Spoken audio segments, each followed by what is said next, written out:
A warm welcome to your current affairs program that brings you news in detail. This week on our program. New faces, new recruits into the health sector. These are just some of the nurses government has employed following the firing of more than 590 nurses. In a sector hit with massive human resource shortage, the numbers recruited are just but a drop in the ocean. The question which remains is, was it the right move to fire the nurses? And who is paying the price? Do you think that what was done to you was justifiable? No. Truthfully speaking, no. We're all disappointed. They told us to go back for work. We went back for work, and then that same day when we reported back for work, we fired. We take you right inside the country's top maximum security prison, Mukobeko, as we reveal the hidden tales of life inside the maximum prison through a man who spent 11 years at the condemned section of the prison. He also shares what happened in the recent prison break. We came back again, asked him, then they say 3 of them will remain. Then they say, yeah, we are here, 3 of us. Then 3 of us have gone. The machines are quiet. Production has come to a halt. Workers have been sent away. This is Kawe Industrial Fabrics Company, KIFCO, once a vibrant packaging materials company. Management is, however, optimistic. Not all hope is lost. We have cleared this area, pulling out the old equipment, and this is where we are going to install the new rooms. I'm Francesca Banda, and you're watching The Scoop. Almost 2 months on the streets, jobless, life has not been rosy for some fired nurses. Government fired more than 590 nurses while staging a 10-day strike demanding improved conditions of service. While petitions have been presented to government to pardon the nurses, that for now remains a far-fetched dream. New recruits into nursing being taught the do's and don'ts of the profession. Please, during your own free time, read the Labor and Industrial Relations Act, Article 269, Section 107. This is where I'm getting this. 1. A police officer may arrest without warrant any person who he has reasonable grounds to detain. This group is part of new nurses government has employed following the firing of striking nurses last year. None of the new recruits is eager to comment on the firing saga, but they are happy government has employed them. They are looking forward to helping millions of Zambians in need of their services. We've been taught a lot of things, code of ethics, how the nurse is supposed to conduct him or herself, and the etiquettes. I'll make sure that I apply those things to my day-to-day work. As I'm working, I'll be making sure that I help my Zambian people, especially women, because in this case they are a bit vulnerable. I waited for this opportunity to be re-employed in the government, and I thought it would take so long. As an individual, I need to make sure that I save the public, the patients, regardless of where they are coming from, and abiding by the mission statement of Levi Mwanawasa General Hospital. Zambia Union of Nurses Organizations, Zonal President Tom Yungana, knows the number employed is way below the shortfall in the health sector. We want to call upon government, as much as they've employed these nurses, but to also consider calling back those who were dismissed, because right now there's critical shortage of nurses and midwives in the country. The small number that has been recruited cannot manage to cater for the workloads. His call is for government to reinstate the fired nurses for the benefit of many patients across the country. We know that some those who were dismissed have even started work in some private institutions. But where nurses are needed the most is in the public service, because that's where the majority of the Zambian citizens go for healthcare services. So we still say that even those who did not appeal should also be recalled to come back to work in order to reduce on the workload. Because right now, the few that are working, even if we add these ones who have been employed, then the problem won't be sorted out of shortage of nurses and midwives in the country. But how has life been for the fired nurses, more than a month away from the wards, awaiting for government response to their petitions? How has the past 1 month been, you being out of a job as a nurse? It's been hectic. It's been hell. It was a festive season and we were dismissed from work. We're used to getting paid. We have families that we take care of. We are responsible people, but they just cut us just like that. And how do they expect us to survive? We've been struggling. God is there. But it's been hell. Okay, and For how long have you been in the nursing profession? I've been in the nursing profession for 4 years now. Okay. Do you think that what was done to you was justifiable? No. Truthfully speaking, no. We're all disappointed. They told us to go back for work. We went back for work, and then that same day when we reported back for work, we fired. How do you explain that? Personally, I feel it's something that the government should look into it very well. It shouldn't be political. People should look into it critically. They say get sick and you need a nurse. Get sick and you never insult a nurse. We are responsible people. We take care of lives. And for them to do that to us, we'll go back for work. We can work in private. But all we want is, this is a Christian nation. This is our country. We should work free and we should express ourselves free. So if anything happens, people should know how to dialogue and not concluding to such. How did you feel, just less than a month of firing you? Did you see the advert where they were recruiting the new nurses? Yes. How did that make you feel? Even in today's post, it's there. They're saying 100 new nurses at UTH are working right now. But those nurses need orientation. I was once a student. I just went there in the ward to work. I was oriented by the people I found in the ward. But with them, it's very difficult to work. That's a university teaching hospital. And you can't just go there and start working when you know nothing. Truthfully speaking, people's lives are in danger. When I'm good, we need them.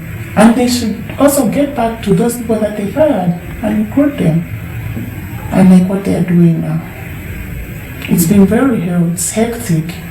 Like in your case, how many people are you taking care of, and what is, how has this affected you? It has affected me very much because I have a brother who is in college and have another brother who's in grade 12. Right now he's supposed to go to school. I don't know where I'll get the money because next week they're opening. Right now I don't have money and I don't know where I'll get the money. I don't know what to do. I don't know. If the president or people, the authorities are watching, what can you say? Can you say that you are remorseful for the strike action? Can you say that you want your job back? What can you say to the president? I would say I want my job back. I was trained to be a nurse. I devoted myself to that work. And it's something that is in me. I really want it back. And if the president is listening, may you utter a word to the people that you are ruling. May you bring us back to the work that we do so that we all celebrate and enjoy life together like any other person. do you regret, the strike action? Despite having been dismissed, I don't regret what I did. Okay. Would you say that, what would you say maybe to, do you know maybe the criteria that was used to take back some nurses and leave some behind? Would you know? I don't know. I don't know. Because if they were to fire, they were supposed to fire everyone at UTH. They're supposed to leave only in charges and those who are working under contract. Otherwise, the rest of us, no one used to report for work.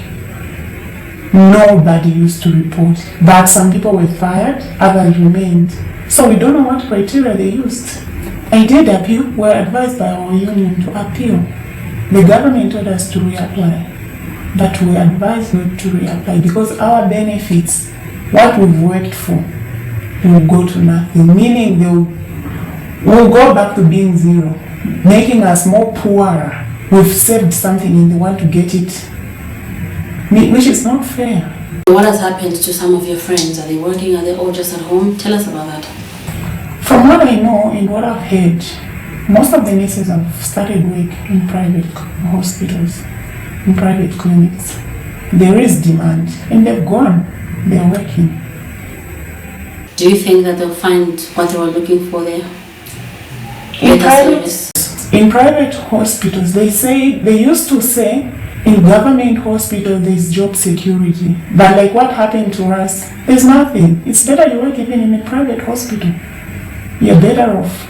Why haven't you taken that path since you say it's been hectic? Why haven't you applied in the private hospital? I have a job already. You just need to call me back. I don't need to go that far. I have a feeling that I will go back and I'll definitely go. The God I serve, get me back to that job. I will go back. The 140 workers at Kawe Industrial Fabrics Company, KIFCO, have been sent on forced leave. The move comes after more than 10 months of working without being paid, and the workers now fear the worst. However, management refutes it is closing indefinitely, saying the decision is meant to facilitate installation of new equipment to boost production.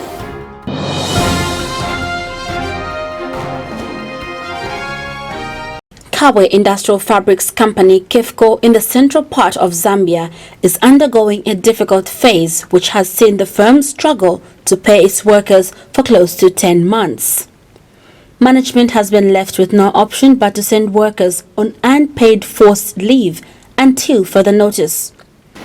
Yes, we have explained very well to the workers the meaning of this shutdown and the repercussions and implications of it to their understanding.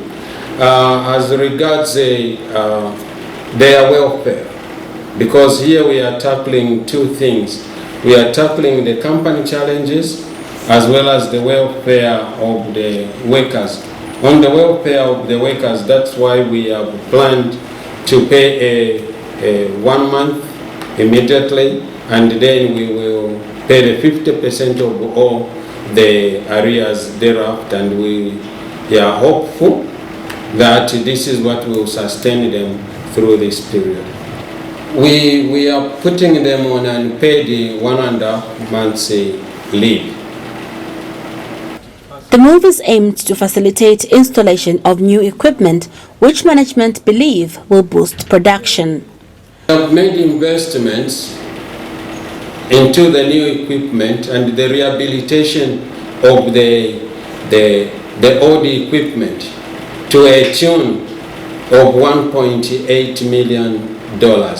And this is what we want to capitalize on, sweat these machines so that the intended business level is achieved. One of the workers whose identity we have concealed is convinced that the company is going under. Meanwhile, the National Union of Commercial and Industrial Workers has been accused of not doing enough in securing the welfare of the workers. But Union President Robert Msanje says the union has done its part by having dialogue with KIFCO management and has assured the workers that they will be back at work. Workers get money to be paid, what is due to them, and the company will start full operation within the due course of next month because they are installing new machinery. So, all we expect now, everything will be okay for KIFCO. That is a private company. It's private owned, it's not government, whereby you can fight tooth and nail the one who bought that company was liquidated before, and he was busy buying the machinery. And from the point of view, on our own, we have been fighting for so much resources from other companies, trying to buy something for the workers. And through again the owner of the company, workers have been paid in piecemeals. They have not been given full salaries. They have been getting half salaries. Ever since the company got closed. Not that they only paid everything, no. And Labour and Social Security Minister Faxon Shamenda confirmed that his office has received the report of the current happenings at KIFCO, but could not give a position on the way forward. Yeah, my office is aware. It is Honorable Chitokera who was dealing with it. I have to find out. I have asked another person to take over that. So we should be sending somebody to people to say, I have to find out the better. I'm right in the middle of Kawe Industrial Fabrics Company, and the machines are quiet. They may remain so for the next 1.5 months. This is because management has invested $1.8 million into new equipment. Meanwhile, the workers have been sent home in order to facilitate the installation of this new equipment, which management hopes will improve the productivity levels of the company. We will move from the capacity of 5 tons per day we are doing to 13 tons per day, and this we will see as be good business. And so this is the purpose for coming up with this temporary shutdown, so that we can lift up our production capacity by completing the installation of the plant. Over the years, the company has produced packaging materials for manufacturing companies using the old equipment that was bought just after Zambia got its independence in about 1967. We have got the short-term plan is to improve the current product lines that we have, and which is the making of polywoven bags. And in a year's time, we want also to get back to the plastic packaging materials, because we also have that section, but it has remained dormant. We have next to buy the next set of equipment. So we will have polywoven bags as well as the plastic packaging materials. Later on, in the medium term, we are thinking of investing into similar, the PVC kind of products, the pipes and all that, which is similar to what we are doing at the moment. These machines have had better days. They're old and rusty and can no longer sustain the company in terms of production. With the coming up of more companies producing packaging materials, management at KIFCO contend that with the coming of new machines, production at the company will improve. In a country where unemployment levels are high and companies are folding up, workers at KIFCO cannot be blamed, but the Scoop team will continue to follow up the matter on this once vibrant industry, which once put the ghost town in an economic high. 17 years ago, the Supreme Court sentenced Godfrey Siame to death for allegedly killing his stepfather. However, on Christmas Day last month, President Sata pardoned Godfrey and released him from the country's top maximum security prison.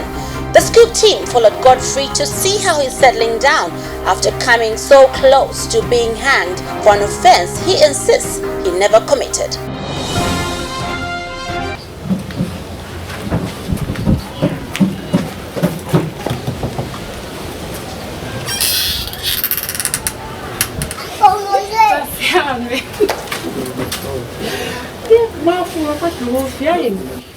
Ruth Siame heartily welcomes her husband home after spending 17 years in prison. She is torn between joy and disbelief over her husband's release.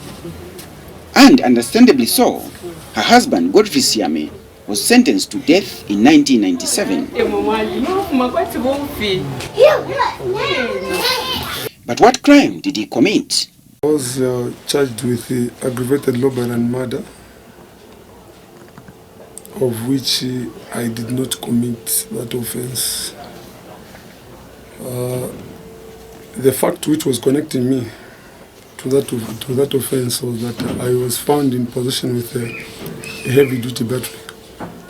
So that same item, it was the one which was connecting me to the robbery and murder. But in the actual sense, there's no one who saw me physically killing a person or stealing. We were taken to Ndra remand at Peter Singongo. Peter Singongo, I stayed about 8 to 9 months. I was called for the judgment at the Ndola Supreme Court. Then upon reaching there, to my surprise, I was given a death penalty by Judge Smachela. There was he told me that he has failed what to do. He wanted to release me. Now, the evidence I had, that friend of mine, the one who was my joint in charge, he destroyed the papers which were supposed to stand as evidence in court. He destroyed those papers. That's how the judge felt what to do. So he just decided to convict me to death. I was meant to be transferred to Kansenshi State Prison in Ndola. At Kansenshi State Prison, I just spent about a week so. I was transferred again to Mukobeko Maximum Security Prison. Mukobeko Maximum Security Prison, I stayed about 3 months. I was sent back again. I was caught. As if that was not enough death penalty, then the judge again decided to add another sentence on top of death sentence. Then he gave me 16 years. So I had death and 16 years. And I came back. After I came back, I stayed about 7 years on death row. I decided to appeal to the Supreme Court. Upon my appealing to the Supreme Court, I was advised by the lawyer by the name of Levi Patrick Manawasa. By then, he was not the Republican president, he was just representing a case at Kabwe Supreme Court. He advised me to say, you are not supposed to appeal. Then I asked him to say, now, how can I just leave this case like this? Because I've been told I'll be killed anytime. Now I was saying I should not appeal. What am I supposed to do? Then he says, okay, if that is the case, then you appeal. And whatever outcome will be there, don't complain. My case came up in court Wednesday. The case was confirmed. You should be killed. And then they squashed that 16 years. Then they just left me with the death sentence. And they told me to say the judge held by giving you 16 years. So you're removing this, you're remaining with the death penalty. You go back to prison. I was taken back there. Upon arriving in the prison, I was in a state of confusion. In prison, they don't allow putting on belts. But on that day, I had my belt because I was going to court. So when I was coming back from court, the cleaner in the reception asked me about the belt. Then I did not answer him well. I just told him to say, don't talk to me. Let me go inside. That's how I went in with my belt. Then the officer gave me 2 days. He said, since he has just been confirmed, he's confused. Give him time. He will bring back the belt. That's how I spent about 2 days. I was just in a state of confusion, thinking about death all the time. So I'll be killed very soon. What am I going to do now? By then, I didn't wanted to communicate to my family. I just kept it to myself.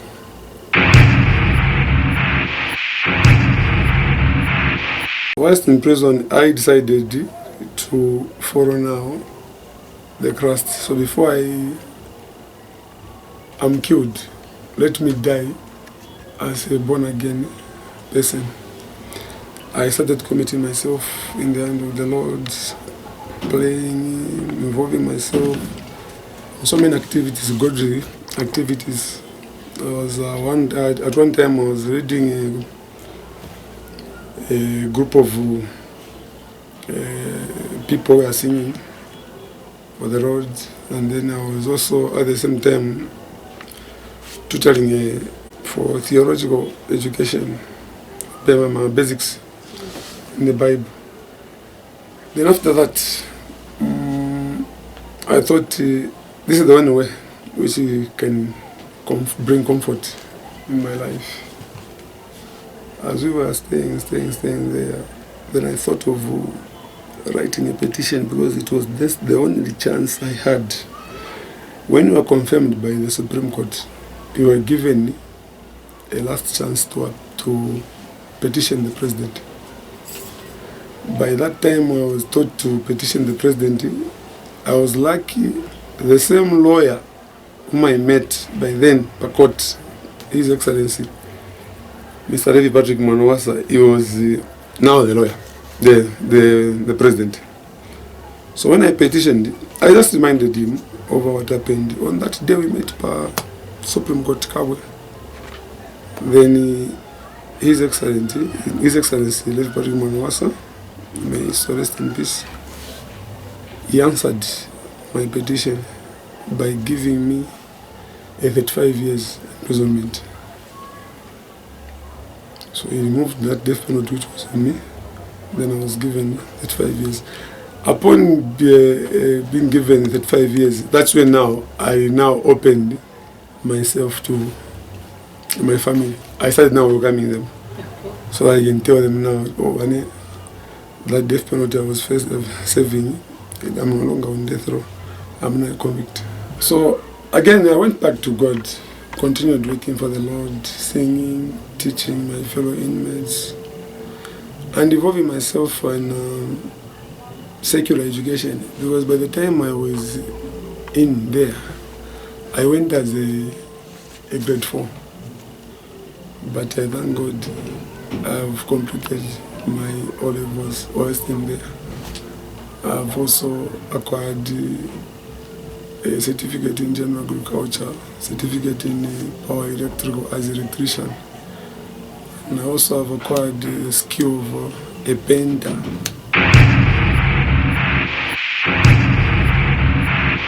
I almost killed myself, because that idea of suffering too much in prison, by then I did not accept it.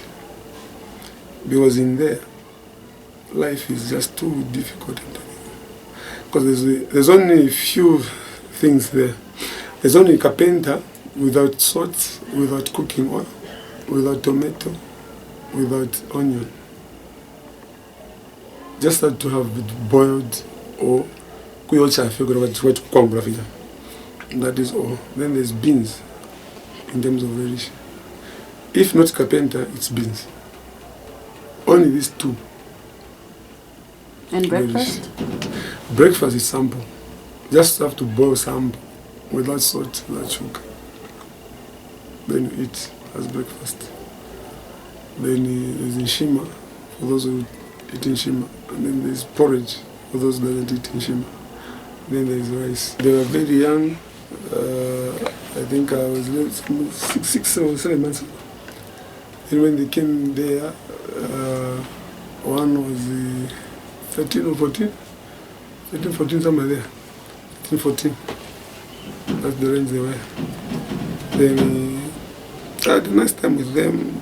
On that, I have that feeling in me to say, these people I left with them when they were very young. Now they have grown. Maybe I asked a few questions to say, do you know me? And they say yes.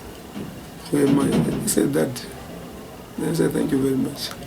all the appreciations went to my wife, because she's the one who made those children not forgetting me, because it was not easy for them to remember me.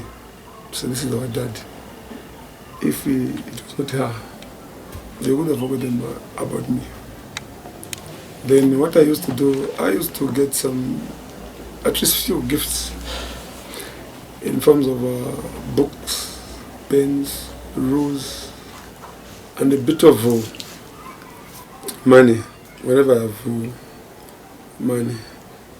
Even I just write a card so that I send them for them, so that they don't forget about me.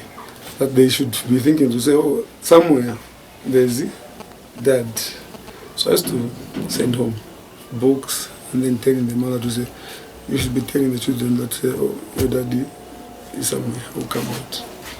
Until when they grow, then as I said, I tell them the truth that I'm in prison. Then on that day, 25th December, in the morning, I was just told to dress well. And I was given a megaphone. Because there will be visitors who are coming. Those visitors who are coming are very important to you. So I need you to be around. I need you to interpret. So I was given a megaphone. Then the commissioner, Mr. Besicha to himself, asked the OIC, have you called the names of convicts who have been released? Then the OIC said, no, I haven't. Why? Can you call now? Then the OIC says, but it's only him, the one who is doing interpretation.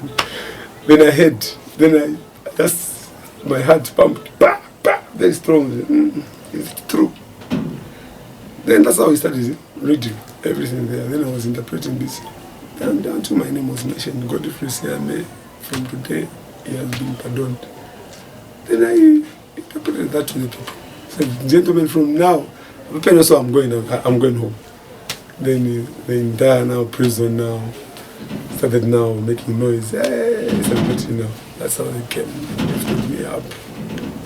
Then I was interviewed a few weeks. Where I thanked the president for pardoning me. Because it was not easy for me to be pardoned on 25th December. Out of 1,833 inmates, only me. I considered it was the favor from God. Because, a heart of a human being, even if you are a soft-hearted, you cannot do that, such kind of a thing. To reach just one person from 1,833 inmates, just have to reach one, and my name was mentioned. I was very happy, very humbled. I thanked the entire prison command. I thanked the president until I was escorted outside the prisons. Join The Scoop next week as we bring you part 2 of Godfrey Siame's story, as he shares how he discovered that some inmates had escaped in the recent prison break at Mukobeko Maximum Security Prison. This week's proverb comes from Ghana, and it says, a leader does not listen to rumors. The proverb again says, a leader does not listen to rumors. Get interactive with us on our page www.movietv.com and click on The Scoop. We appreciate your feedback. From all of us on The Scoop team, thank you so much for the pleasure of your company. Till we meet you next week at the same time, have a lovely week.